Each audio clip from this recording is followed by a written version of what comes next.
নমস্কার বন্ধুরা, কেমন আছেন আপনারা? চলে এসেছি আমাদের কাশ্মীর সিরিজের আরেকটি নতুন পর্ব নিয়ে। আজ আমাদের কাশ্মীরে তৃতীয় দিন আর গুলমার্গে দ্বিতীয় দিন। আগের দিন শ্রীনগর থেকে গুলমার্গের যাত্রা ও চারিদিকটা একটু মোটামুটি ঘুরে দেখিয়েছিলাম আর বলেছিলাম আগামী দিনে কিছু অ্যাডভেঞ্চারের প্ল্যান আছে। তো চলে এসেছি আমাদের সেই অ্যাডভেঞ্চারের সাক্ষী করতে, আপনাদের সঙ্গে থাকবেন। আর তার আগে অ্যাজ ইউজুয়াল আপনাদের বলে নিই, চ্যানেলটিকে সাবস্ক্রাইব আর নোটিফিকেশন বেলটি অন করে নিতে, যাতে আগামী ভিডিওগুলির আপডেট আপনারা প্রথমেই পেয়ে যান। আর সিরিজের আগের পর্বগুলির লিংক আমি নিচে ডেসক্রিপশন বক্সে দিয়ে দিচ্ছি, আপনারা ক্লিক করে দেখে নিতে পারবেন। সকালবেলা ঘুম থেকে খুব তাড়াতাড়ি উঠে খাওয়া দাওয়া সেরে বেরিয়ে পড়লাম হোটেল থেকে, তাই এতটা ফাঁকা দেখছেন। আসলে আমরা একটু আগেই তাড়াতাড়ি বেরোবার মানসিকতা সম্পন্ন মানুষ। তাড়াতাড়ি বেরোলে রাস্তার ট্রাফিক কম হবে, গন্তব্যে তাড়াতাড়ি পৌঁছে যাব, সেখানে বেশি সময় কাটাতে পারবো, এর জন্য। কিন্তু কাশ্মীর গিয়ে একটা জিনিস লক্ষ্য করেছি, এখানকার বাসিন্দাদের টাইম শিডিউলটা একটু পিছিয়েই। রোজ নামচার কাজ, ব্যবসা সবই এদের ওই 8:30-9টার পর থেকেই শুরু হয়। হয়তো সেখানকার ভূপ্রকৃতি, জলবায়ুর কারণে এদের জীবনযাত্রা এরকম। আর তাছাড়া ঘুরতে আসেন পর্যটকেরা, ধীরে সুস্থে বেরোবার মানসিকতা থাকাটাই খুব স্বাভাবিক। এখান থেকে ক্যামেরার সাহায্যে জুম ইন করে আমরা দেখে নিচ্ছিলাম আজকের ডেস্টিনেশন, গুলমার্গের ফেমাস ফেজ 1 যাকে বলে কংদুরি, আর টপ এরিয়া ফেজ 2 যাকে বলে আফারবাদ পিক, যেখানে যাত্রীরা মূলত রোপওয়ে করে পৌঁছান। তো এখন আমরা যে পথ দিয়ে যাচ্ছি, এই পথ ধরেই গুলমার্গের মেইন মার্কেটে পৌঁছবো। আগের দিন গামবুট ভাড়া করা হয়নি, বরফে চলতে গেলে এটা একটা এসেনশিয়াল জিনিস, নইলে জুতো জামা ভিজে যাওয়ার চান্সেস আছে। এখানে গামবুটের ভাড়া মাথাপিছু 50 থেকে 60 টাকা হবে পার ডে, তবে শপ ওয়াইজ একটু দেখে নিতে হবে। আমাদের হোটেল গ্রিন পার্ক থেকে বলেইছিলাম প্রায় 2 থেকে 2.5 কিলোমিটার দূরত্ব অতিক্রম করে পৌঁছানো যায় মেইন মার্কেটে, যেখানে একটু এগিয়েই রয়েছে গন্ডোলা যাওয়ার পথ। তো সেই দিকেই আমরা যাচ্ছি। আর তার মাঝে এই যে বরফ ঘেরা বিস্তীর্ণ প্রান্তর আপনারা দেখতে পাচ্ছেন, তা কিন্তু মূলত একটা গল্ফ কোর্স, যা বরফের স্তরে ঢেকে আছে। 19 শতকে ব্রিটিশ সরকারি কর্মচারীরা ইন্দো গাঙ্গেয় সমভূমিতে গ্রীষ্মকাল থেকে বাঁচতে এই গুলমার্গে এসেছিল। বিদেশি লোক, গরম কি আর সয়? তো সেই সময় শিকার ও গলফ খেলা ছিল তাদের পাস টাইম। তাই গুলমার্গে 3টি গলফ কোর্স তৈরি করা হয়েছিল, যার মধ্যে একটি ছিল শুধুমাত্র মহিলাদের জন্য। এর মধ্যে একটি গলফ কোর্স ভারতের সবচেয়ে বড় গলফ কোর্স, যার উচ্চতা 8,690 ফুট। 1927 সালে গুলমার্গে একটি স্কি ক্লাবও প্রতিষ্ঠা করা হয়, যাতে বছরে 2টি অ্যানুয়াল ইভেন্ট হতো, একটি ক্রিসমাসে আর একটি ইস্টারের সময়।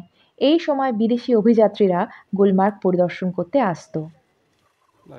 ভারতের স্বাধীনতার পর 1960 সালে ভারত সরকার রুডলফ ম্যাটকে উপযুক্ত শীতকালীন ক্রীড়া গন্তব্য নির্বাচনের জন্য আমন্ত্রণ করলে তিনি গুলমার্গকে বেছে নেন। পরে 1968 সালে স্কি ট্রেনিংয়ের জন্য Indian institute of skiing and mountaineering Gulmarg প্রতিষ্ঠিত হয়, যা এশিয়ান স্কিয়ারদের জন্য একটি ট্রেনিং গ্রাউন্ড। এখানে তারই কিছুটা ট্রেনিং আমরা ক্যামেরাবন্দি করেছি, আরও আছে, তা আমি আপনাদের সঙ্গে আলাদাভাবে পরে শেয়ার করব।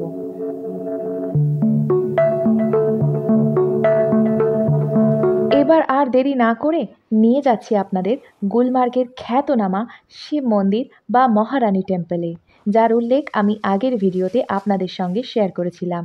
সাত সকালে চলে গেছি, আর ওই যে বলেছিলাম সকালটা একটু দেরিতেই শুরু হয়, তাই তালা দেওয়া দেখছি। আর কি করার, বাইরে থেকে ভোলানাথজিকে নমন করে বেরিয়ে পড়লাম গন্ডোলার দিকে। এক্ষেত্রে আপনাদের বলে রাখি, মন্দিরটিতে নাকি লাস্ট ইয়ার আগুন লেগে গেছিল, তাই বর্তমানে সেমি রেনোভেশনের পর তার আকার কিছুটা পরিবর্তিত হয়েছে। গন্ডোলা মেইন মার্কেট থেকে প্রায় 1.5 কিলোমিটার দূরত্বে রয়েছে গন্ডোলা রোপওয়ে যাওয়ার স্টেশন, যার নাম গুলমার্গ গন্ডোলা বোর্ডিং পয়েন্ট। গুলমার্গে এলেই এটাই হলো পর্যটকদের মূল আকর্ষণ, apart from skiing snowboarding activities. আমরা ট্রেকিং করতে ভীষণ ভালোবাসি, তাই টিকিট সাথে থাকলেও কংডোরি পর্যন্ত কিন্তু আমরা পায়ে হেঁটেই বরফে চলে উঠেছিলাম। কংডোরি পর্যন্ত লম্ব দূরত্ব প্রায় 2.5 কিলোমিটার হলেও হাঁটা পথে বরফ ভেঙে যাওয়া রাস্তার দূরত্ব কিন্তু প্রায় 7 কিলোমিটার। আমরা এই পথেই গেছিলাম আর সাথে যাতে সুস্থ সবলভাবে পৌঁছতে পারি আর রাস্তা হারিয়ে না ফেলি তাই একজন গাইড নিয়ে নিয়েছিলাম। সেই গাইডের চার্জ আমাদের পড়েছিল ১,০০০ টাকার মতো। এটাও কিন্তু বার্গেনিংয়ের বিষয়, অবশ্যই তা করে কমানো যায়। গন্ডোলা বোর্ডিং পয়েন্ট থেকে টিকিটের লাইন কিন্তু সকাল থেকে পড়ে যায়। এক্ষেত্রে হয় আপনারা নিজে লাইন দিয়ে নিতে পারেন বা ওখানে লোকেরা ঘুরে বেড়ায় যারা আপনাদের বিভিন্ন অ্যাক্টিভিটি করাবে, তো তারাও টিকিট কিনে দিতে পারে। তাতে অবশ্য তাদের বেশি টাকা দিতে হবে।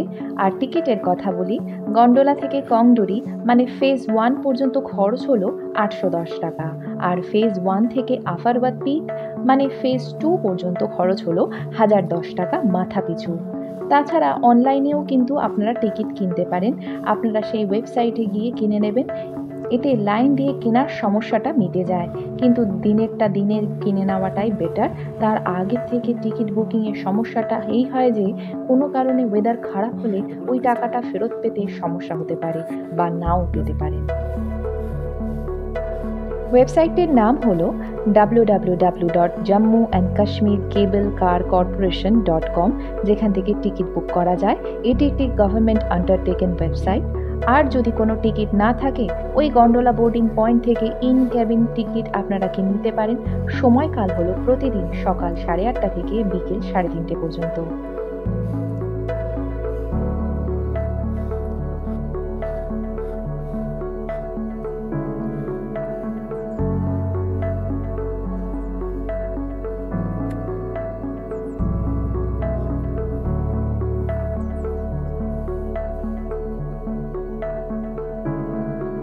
কংডোরি পর্যন্ত রাস্তা পায়ে বরফ ভেঙে রাস্তা তৈরি করে চলার মতো ছিল, কিন্তু ফেজ 2 পর্যন্ত প্রথমত পথ নেই, দ্বিতীয়ত স্টিফনেস বেশি, তৃতীয়ত জঙ্গল পড়বে, আর লাস্ট ওভারনাইট ক্যাম্পিং করতে হয়, যা পারমিসেবল নয়। তাই ওই একদিনে যতটা করতে পারি সেই মানসিকতা নিয়ে আমরা যাত্রা শুরু করেছিলাম।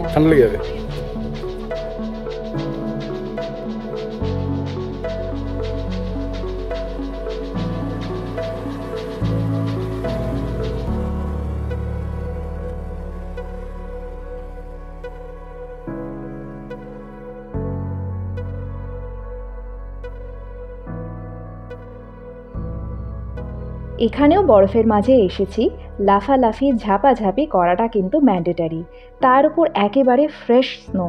তো সেটাই বাবুর আবদারে রেকর্ড করা, তার কিছুটা আপনাদের সঙ্গে শেয়ার করলাম।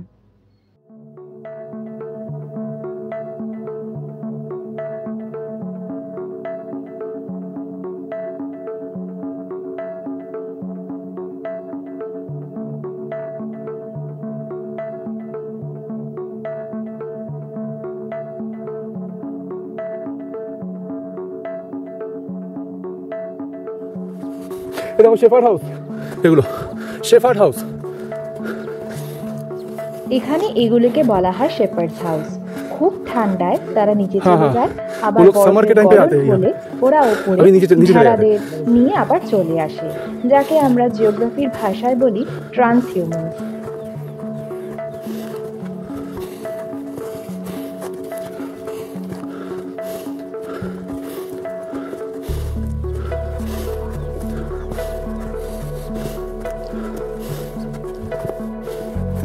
आपकी उम्र कितनी है?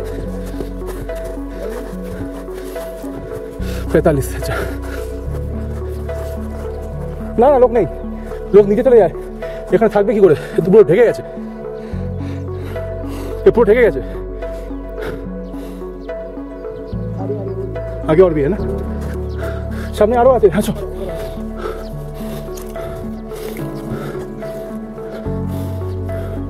यहाँ पे बहुत ज्यादा बर्फ है ना इस साइड पे।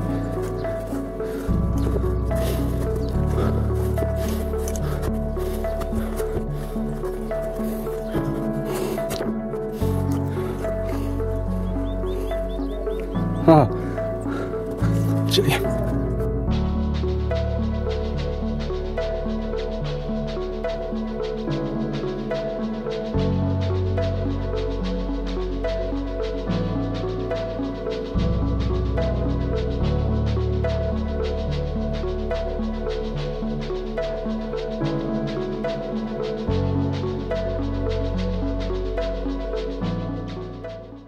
কংদরি হলো একটি বাটি আকারের এলাকা যা গুলমার্গ ও কাশ্মীরের আপারবাদ পর্বতমালার চূড়ার মধ্যে অবস্থিত। গুলমার্গের সেরা পর্যটন স্থানের মধ্যে একটি।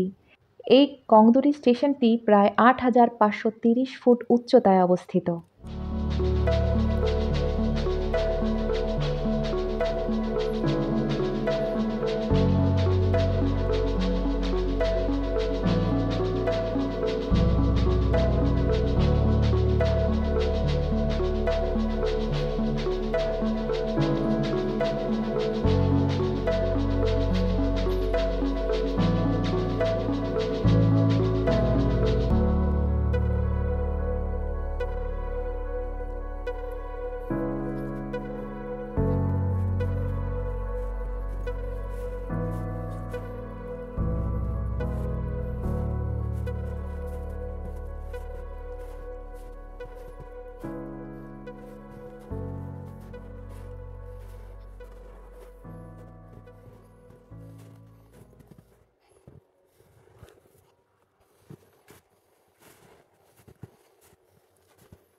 এখানেও বরফের মাঝে এসেছি, লাফালাফি ঝাপাঝাপি করাটা কিন্তু ম্যান্ডেটারি, তার উপর একেবারে ফ্রেশ স্নো। তো সেটাই বাবুর আবদারে রেকর্ড করা, তার কিছুটা আপনাদের সঙ্গে শেয়ার করলাম।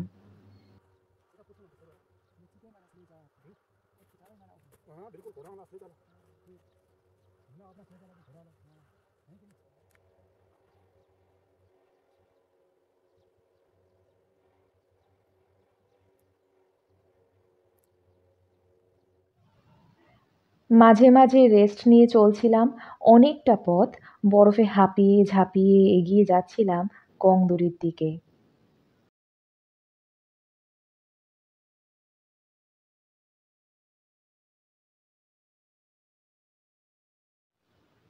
কেবল কারে করে গুলমার্গ থেকে কংদরি পৌঁছতে সময় লাগে পাক্কা 10 থেকে 12 মিনিট।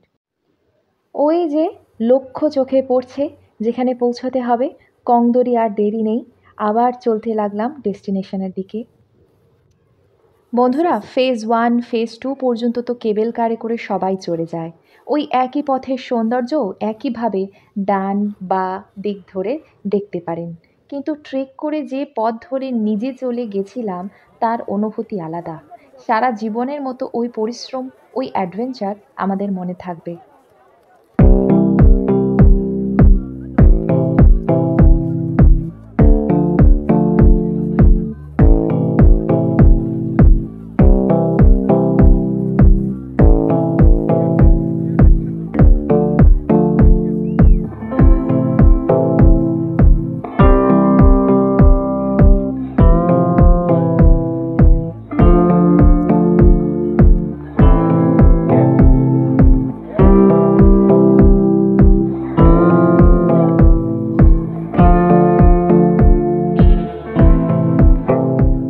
ফেজ 2তে এসেছি, ওখানকার ফেমাস কাওয়া চা না খেলে কি হয়। খেয়ে নিলাম একটা, দাম ছিল 70 টাকা। এখানে একটা ইন্টারেস্টিং ফ্যাক্ট হলো, যত উপরের দিকে যাবেন চায়ের দাম বাড়বে আর কোয়ালিটি ডিটোরিয়েট করবে। এক্সপিরিয়েন্স থেকে বলছি, কাওয়া চায় নাকি 60টার মতো বিভিন্ন মশলা দেওয়া হয় আর ভীষণ গরম হয়, বরফে ঠান্ডায় শরীরকে গরম রাখতে হেল্প করে।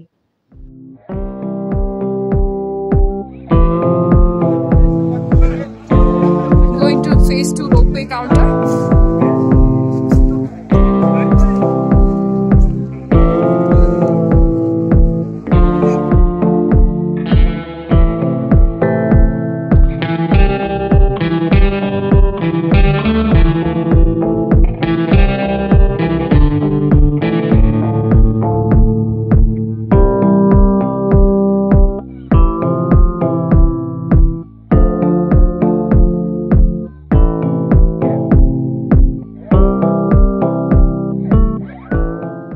এই আফারবাদ পিক 13,500 ফিট উপরে অবস্থিত।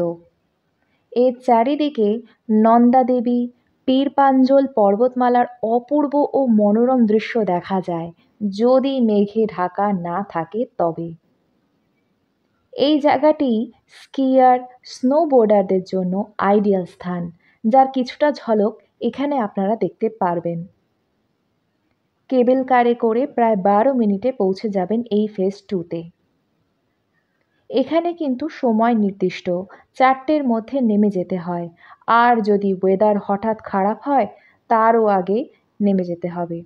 পাহাড়ি এলাকায় এটা একটা আনপ্রেডিক্টেবল ফ্যাক্টর।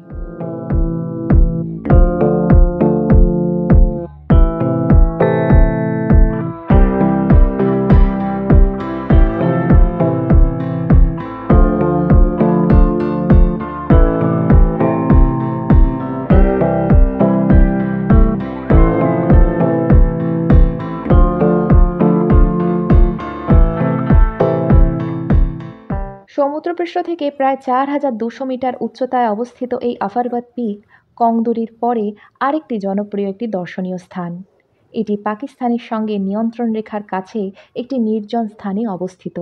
এখানে সময়ে অসময়ে প্রচুর বৃষ্টিপাত, স্নোফল হয়। একটা নির্দিষ্ট সময় পর্যন্ত পুরো বরফের চাদরে ঢাকা থাকে। আগে সারা বছরই প্রায় বরফে ঢাকা থাকতো, কিন্তু বর্তমানে গ্লোবাল ওয়ার্মিংয়ের কারণে এই বরফের গলনের হার ভীষণভাবে বেড়ে গেছে। এই শৃঙ্গটি গুলমার্গের শীতকালীন কার্যকলাপের কেন্দ্রস্থল। এর পিছনেই আছে আলপাথার লেক, যেটা এখন সম্পূর্ণভাবে ফ্রোজেন। এখন ওই দিকে যাওয়ার লাইফ রিস্কি। যখন প্রায় সব বরফ গলে যায় তখন ওই দিকে পর্যটকেরা ট্রেক করতে যান। বন্ধুরা, এখানেও আপনারা ম্যাগি, কাওয়া চা, বিস্কিটস পাবেন। দাম হবে ম্যাগির 80 থেকে 90 টাকা, আর কাওয়া চাও প্রায় 70 থেকে 80 টাকা। যত উঁচু তত দাম বেশি। শুকনো মুখে থাকতে হবে না আপনাদের।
বন্ধুরা, এই রোপওয়ের যাত্রাটা ইটসেলফ একটা অনন্য এক্সপিরিয়েন্স, যা ভাষায় প্রকাশ করা সম্ভব নয়। আবার ভিডিও সময়টাও যথেষ্ট বেশি, কিছুটা কাট ছাট করে দেখাচ্ছি, কারণ জানি আপনাদের অতটা সময় হাতে থাকে না, আর আমিও তা নিতে চাই না। যদি আনকাট যাত্রাটি কেবল কারে দেখতে চান প্লিজ জানাবেন, আমি সেটাই পুরো আপলোড করে দেব। তাই প্লিজ কমেন্টে জানাবেন। আমি অবশ্যই শেয়ার করব আমাদের সাথে পুরো কেবল কারের যাত্রাটি ফেজ 1 ও ফেজ 2 এর।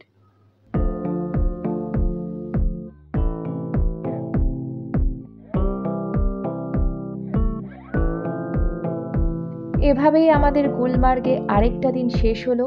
4টে বেজে আসছিল। সারাটা দিন আমরা ফেজ 1 অ্যান্ড 2তে কাটিয়ে এবার হোটেলে ফিরে যাব একই পথে।